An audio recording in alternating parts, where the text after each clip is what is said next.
Performa bomber asing merosot, PSM Makassar bidik 2 bomber asing.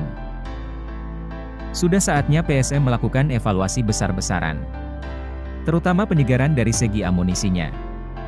Ekstra pembenahan ini bukan hanya menutupi kekosongan pemain, namun mendatangkan pemain untuk menggantikan mereka yang belum bisa berbuat banyak. Seperti halnya lini depan yang terus menjadi problem pasukan Ramang. Hal ini tidak lepas dari minimnya kontribusi sederet striker PSM saat ini. Adilson Silva misalnya. Striker Portugal itu baru saja bergabung musim ini dengan harapan bisa mempertajam lini depan PSM. Sayangnya dia belum bisa mengeluarkan performa terbaiknya. Everton Nascimento pun demikian.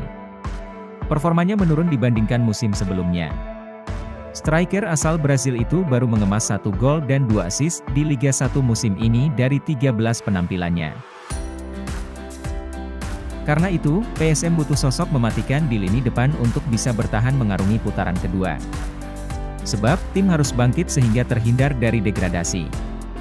2 nama pun sontak dirumorkan bakal memperkuat lini depan pasukan Ramang. Mereka ialah Rafaelson Fernandes dan Jacob Choco. Rafaelson Fernandes sendiri sebelumnya bermain untuk Binh Dinh klub asal Vietnam. Dia bahkan menjalani musim 2023 dengan torehan 14 gol. Sementara Jacob Choco terakhir kali membela Sabah FC klub asal Malaysia. Namun dia hanya bermain 2 laga. Saat ini dirinya berstatus tanpa klub. Sebelumnya dia sempat bermain untuk Kelantan United dan mencetak 8 gol dari 5 penampilan musim 2022.